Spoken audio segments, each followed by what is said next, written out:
નમસ્કાર મિત્રો, હું ગોપાલ ઇટાલિયા. ગંભીરામાં જે બ્રિજ તૂટવાની ઘટના બની એના પછી ગુજરાતના ભાજપના મુખ્યમંત્રીએ જે બે જવાબદાર ભર્યું નિવેદન કર્યું કે 23 ગાળા પૈકી એક જ ગાળો તૂટ્યો છે. આટલું બધું શરમજનક અને બિનસંવેદનશીલ નિવેદન કર્યું તે બદલ મેં એક કવિતાની રચના કરી છે. આજે જ 10 તારીખે ગુરુ પૂર્ણિમાના દિવસે મારા મનમાં જે શબ્દો સ્ફુર્યા એ મેં લખ્યા છે અને હું ગુજરાતના ભાજપના સૌ નેતાઓને આ કવિતા સમર્પિત કરવા માંગુ છું. દાદા કહે છે કે પુલ નહીં, તૂટ્યો છે ફક્ત એક જ ગાળો. દાદા કહે છે કે પુલ નહીં પણ તૂટ્યો છે ફક્ત એક જ ગાળો. ભાજપની સત્તાને કોણ સમજાવે કે તૂટ્યો છે પરિવારનો આખો માળો. દાદા કહે છે કે પુલ નહીં પણ તૂટ્યો છે ફક્ત એક જ ગાળો. સત્તાને કોણ સમજાવે કે તૂટ્યો છે પરિવારનો આખો માળો. મોરબીથી લઈને ગંભીરા સુધી બ્રિજ તૂટે ને ઉગે છે દિવસ કાળો. રોજ એટલી બધી દુર્ઘટના બને, સવાર પડે ત્યારે ખબર પડે કે આવું થઈ ગયું. કે મોરબીથી લઈને ગંભીરા સુધી બ્રિજ તૂટે ને ઉગે છે દિવસ કાળો. ભ્રષ્ટાચારે મૂકી છે એવી માજા કે નથી કોઈ એને રોકવા વાળો.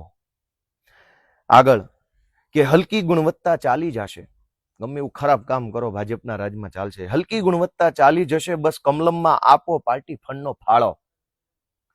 લાશો ઉપર લાશ પડે છે, એટલી લાશો એનો નથી હિસાબ કે નથી મળતો કોઈ તાળો.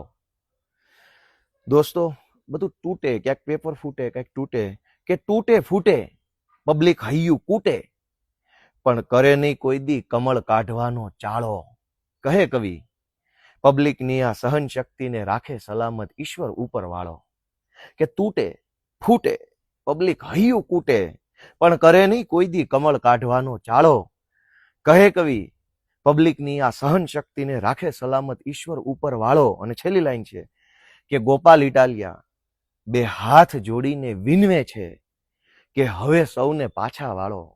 ગોપાલ ઇટાલિયા બે હાથ જોડીને વિનવે છે કે હવે સૌને પાછા વાળો. બહુ થઈ ગયું, હવે પોતાનો આત્મા જગાડે ગુજરાતી મરદ મુછાળો.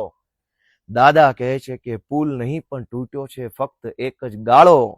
સત્તાને વળી કોણ સમજાવે કે તૂટ્યો છે પરિવારનો આખો માળો.